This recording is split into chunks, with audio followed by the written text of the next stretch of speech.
The scream wasn't human. It was raw, primal, echoing through the white silence of the alpine forest.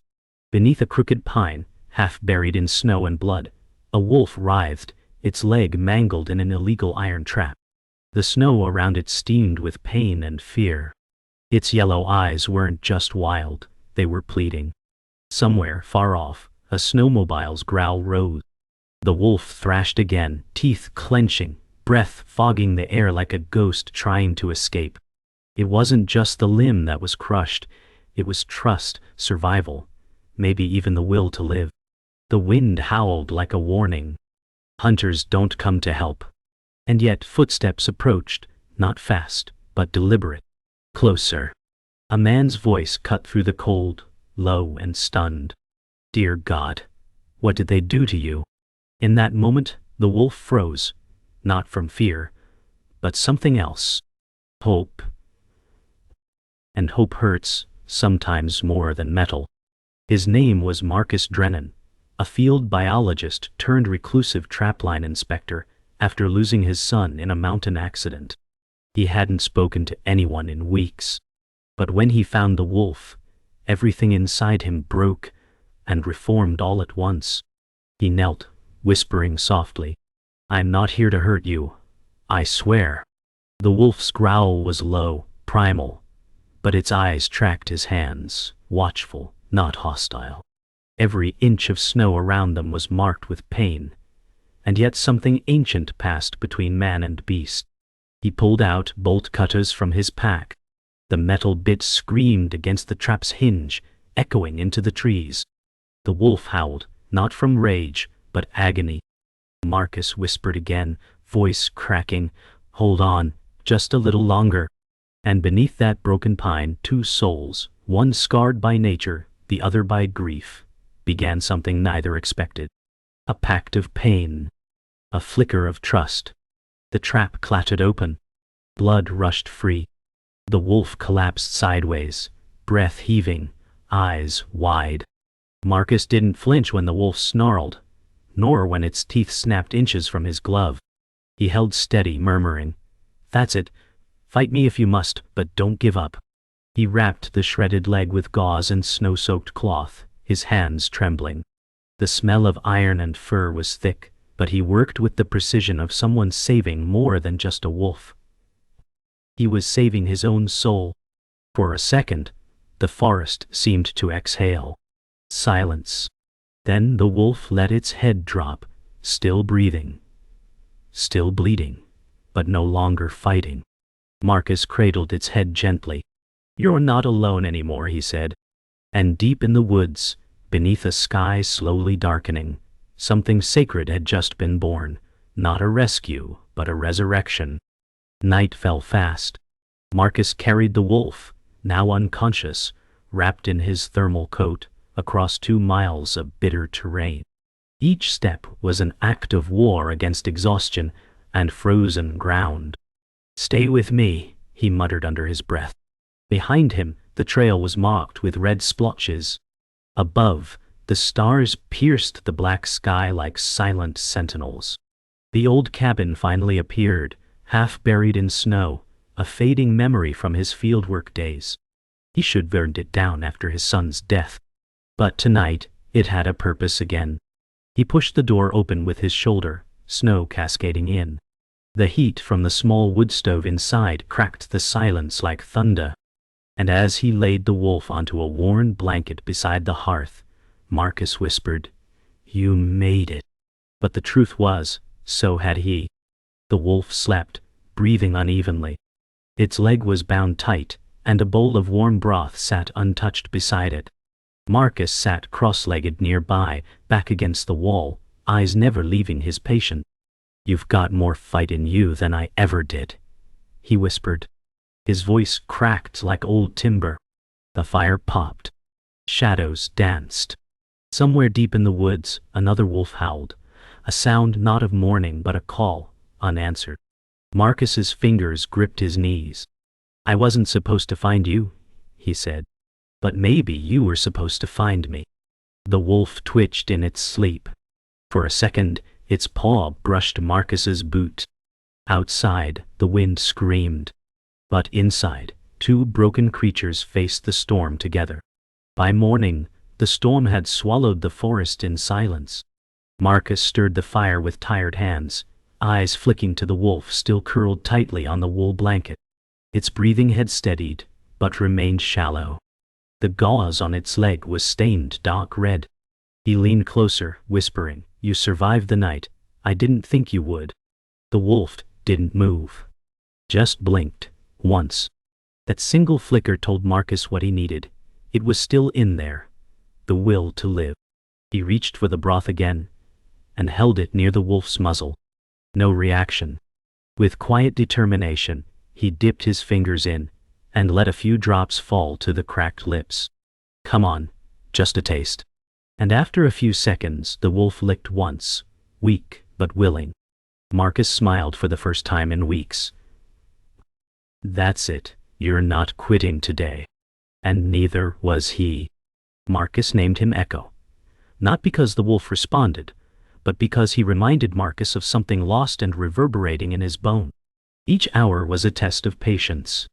The wolf refused to eat more, refused to drink, but never once took his eyes off Marcus.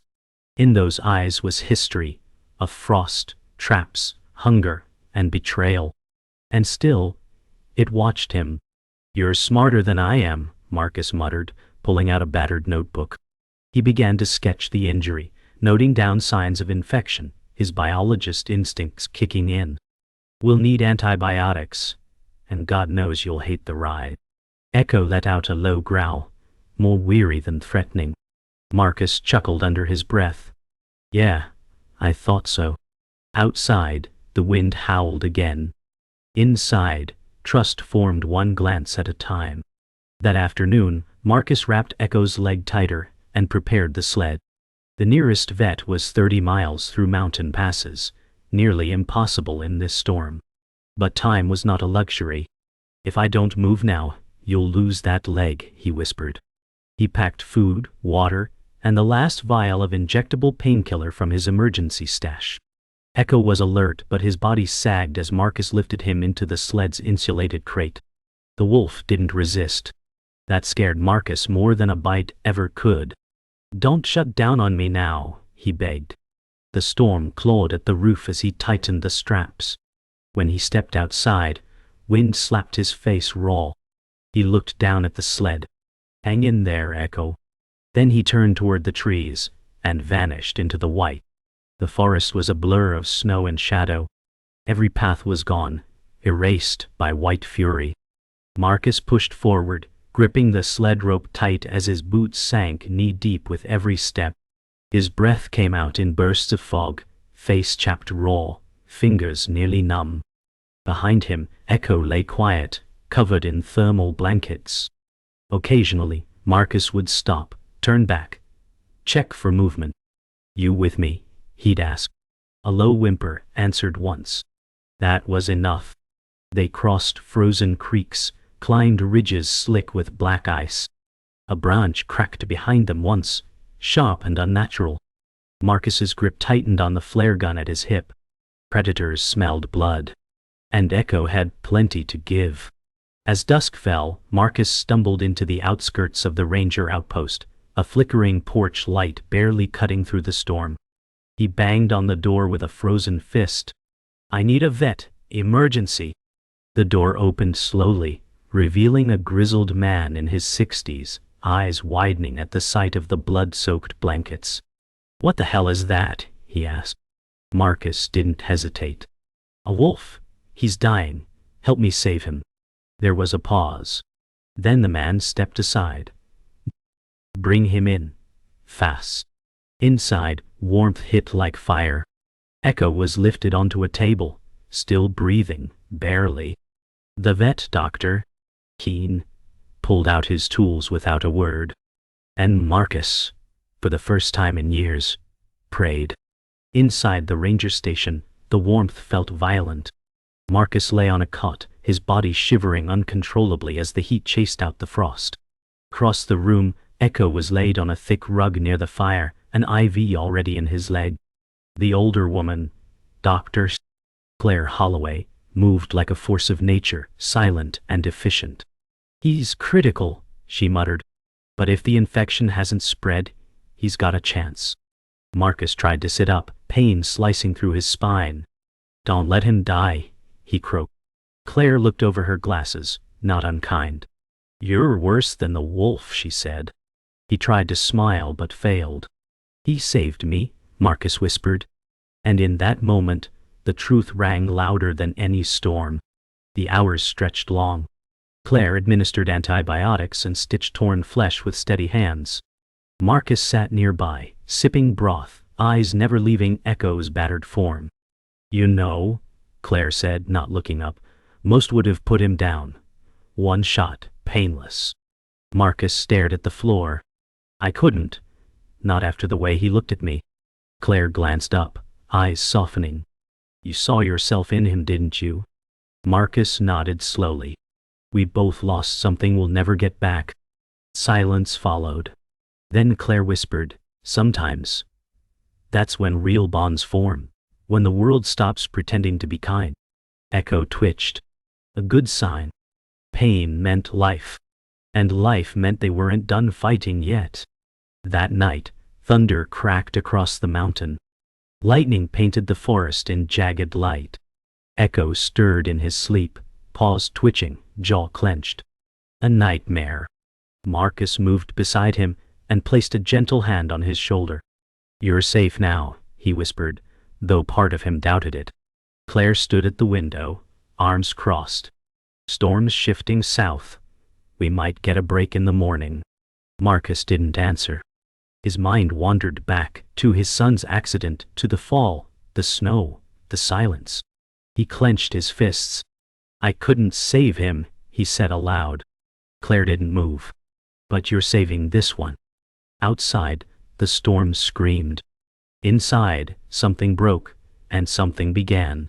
At sunrise, Claire inspected the wound and gave a slow nod. The swelling's down. Fever's breaking. He's still weak, but... Marcus exhaled sharply. But he's not dying today. Claire smiled faintly. No, he's not. Echo opened one eye, dull, exhausted, but aware. Marcus leaned closer. Good morning, warrior. The wolf blinked slowly. And for a moment his muzzle nudged Marcus' palm. Not by accident. Claire saw it too. Well, I'll be damned, she whispered. It wasn't just survival anymore. It was connection. Something unspoken yet unbreakable. Marcus felt tears rise but didn't wipe them away. You're staying with me now, he said. And Echo didn't object. Later that day, Marcus stood outside the station, snow finally soft under his boots. He looked toward the trail, back toward where they came from. It looked smaller now, less terrifying. Behind him, the door creaked open. Claire leaned out. I'll walk again. With time. Marcus turned. So will I. She raised a brow. You're not talking about his leg, are you? He smiled faintly. No. Inside, Echo slept peacefully, the blanket barely rising with his breath. But peace was new to all of them. And fragile. Marcus knew the road ahead wouldn't be easy. But for once, he wasn't walking it alone. Not anymore. The next week was slow, but sacred. Marcus stayed at the ranger station, sleeping near Echo, helping Claire with small tasks in exchange for shelter. Echo began eating, first small portions, then with growing hunger. Each time Marcus approached, the wolf no longer growled. Instead, he watched him, warily, but no longer with fear. Then one afternoon, Marcus stepped outside to gather firewood and stopped cold. There in the snow were tracks, fresh ones. Large. Too large for any wolf. Claire joined him, eyes narrowing. Those aren't his, she said. Marcus scanned the horizon. No, but something's been watching. The woods suddenly didn't feel as quiet. And whatever had set that trap might not be done. That evening, Claire pulled a folder from an old steel drawer. 2 years ago, she said, laying photos out on the table. We found 3 wolves dead, same kind of traps. Marcus scanned the images, jaw clenched. Illegal steel jaws, someone's poaching. Claire nodded. They work alone, move quietly. Government never did much about it. One photo made Marcus freeze. A black wolf, scarred on the flank, frozen in death. Echo's pack, he murmured. Claire looked at him sharply. You think he's the last? Marcus stared into the flames. I think they took everything from him. And he's still standing. But if Echo had been watched once, they might come again. This time they'd be ready. Claire and Marcus scouted the perimeter the next day, following the strange tracks into the tree line. A mile out they found a clearing, and something worse. A fresh trap, baited, hidden under powdery snow. Still warm, Marcus said, crouching. Claire frowned. They're nearby. As if on cue, a distant crack rang out, a twig underfoot. Both froze. Then, a voice drifted from the trees. You're not supposed to be here. A man stepped out, mid-40s, grizzled, eyes cold. That animal you're protecting? It's dangerous. Marcus stood firm. And you're a coward. The man laughed low. You've made a mistake. Marcus didn't blink. So did you, coming back. Claire stepped forward, hand subtly resting on the flare gun, strapped to her side. This is federal land. You're trespassing. The man's eyes narrowed. So are the wolves. Marcus clenched his jaw. They were here before us. The poacher's gaze flicked to the trail behind them. You'll regret protecting him. That wolf's a killer. Claire's voice was sharp. No, you are. Suddenly, the sound of a low growl echoed from behind them. Echo stood at the tree line, still limping, but upright. The poacher took one step back. Marcus raised a brow. Still think he's weak? The man didn't answer, but his retreat into the woods spoke volumes. They returned to the station in silence. That night, Echo lay beside the fire, his breathing steady. Marcus sat beside him, one hand resting on the wolf's back. Claire poured tea, her voice quiet. He won't stop. That man, he's hunting something. Maybe more than animals. Marcus nodded. Then we don't stop either. He looked at Echo. You've got a fight left in you. So do we. Outside, the storm had passed. But the danger had not. Inside, 3 survivors stared at the flames. Not just surviving. Preparing. Because the next time the hunter returned, he wouldn't be the only one watching. The following morning, Marcus woke to silence. Unnatural, heavy, like the forest was holding its breath. Echo was gone. His makeshift bed near the hearth was cold. Panic surged. Marcus rushed outside, calling into the trees. Echo! No reply. Tracks in the snow led north, deliberate but slow. Claire stepped out, rifle in hand. He's not wandering, he's hunting something. Marcus's stomach dropped. The poacher. They followed the trail through brittle branches and deep snow, hearts pounding. Echo wasn't fully healed. He shouldn't be out here. But wolves don't forget who hurt them. Marcus whispered, he's going to finish what we started. And Marcus would be damned if he let him do it alone. They found Echo near the ridgeline, crouched low beneath a thicket, eyes locked on something beyond the rise. Claire raised her binoculars. There, she said. The trapper's camp. Marcus followed her gaze, camouflaged tarp, steel traps gleaming in the sun, and the poacher sitting by a fire, loading his rifle. Rage flared in Marcus' chest. He's waiting. But Echo didn't lunge. He waited too, muscles tense, breath measured. Marcus crouched beside him. You know him. You remember what he did. Echo gave a low growl. Not anger, focus. This wasn't revenge. This was justice. And Marcus, eyes burning, said quietly, let's end it, together. Claire circled to the right, flanking silently through the trees while Marcus and Echo crept forward. Every crunch of snow beneath their boots felt like thunder. The poacher suddenly stood, sensing movement. He lifted his rifle just as Marcus stepped into the clearing. "Looking for someone?" Marcus called out. The man froze. "I warned you." "Yeah," Marcus said, "and I listened. I just didn't care." Echo appeared behind him, fur bristling, growl low and deadly. The poacher's hands shook slightly. "You think that beast is your ally?" Marcus didn't blink. "No, he's my brother." The forest fell silent. Then Claire's voice rang from behind the man. "Drop the gun." The click of her safety echoed louder than any gunfire. The poacher didn't drop the gun. He turned, fast, toward Claire, too fast. But Echo moved faster.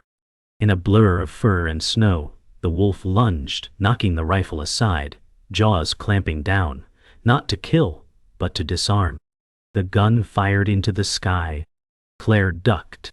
Marcus charged in, tackling the man to the ground. They wrestled, fists flying, snow kicked up around them in chaos. "You murder animals for sport," Marcus roared. The poacher snarled. "They're not yours to protect." "Then whose are they?" Marcus snapped.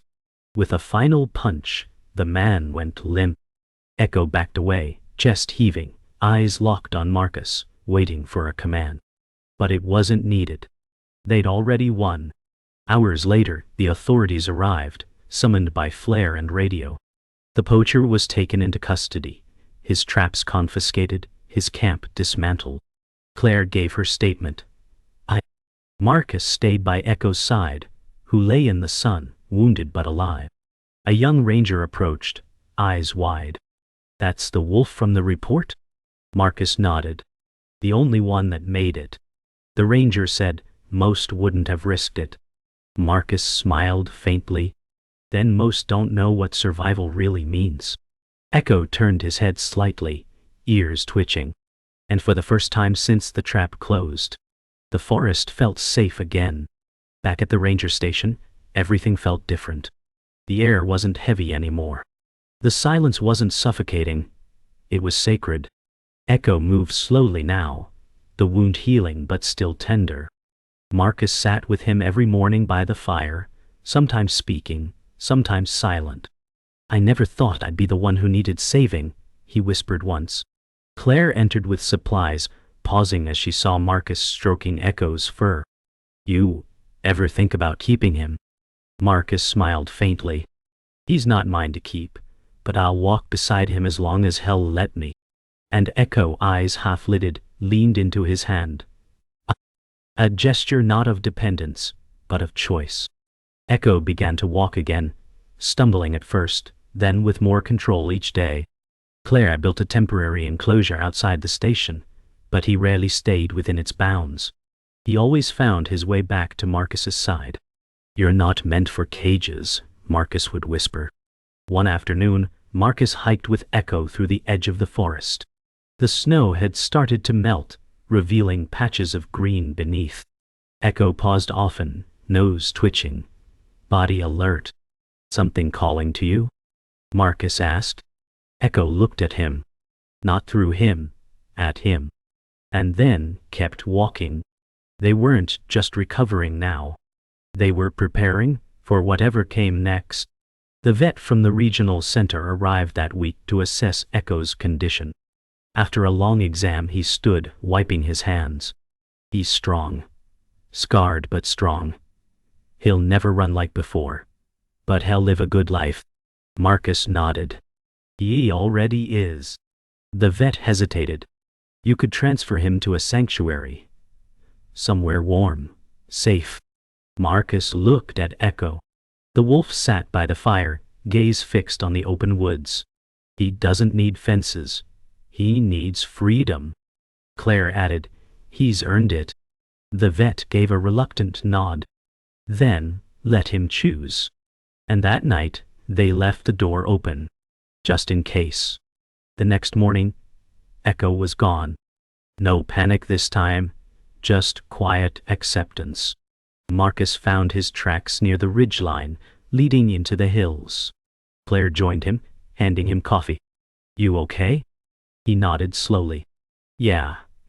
He's where he's meant to be. They stood in silence for a while, watching the tree line ripple with wind. Then Claire said, "Think he'll come back?" Marcus took a long sip.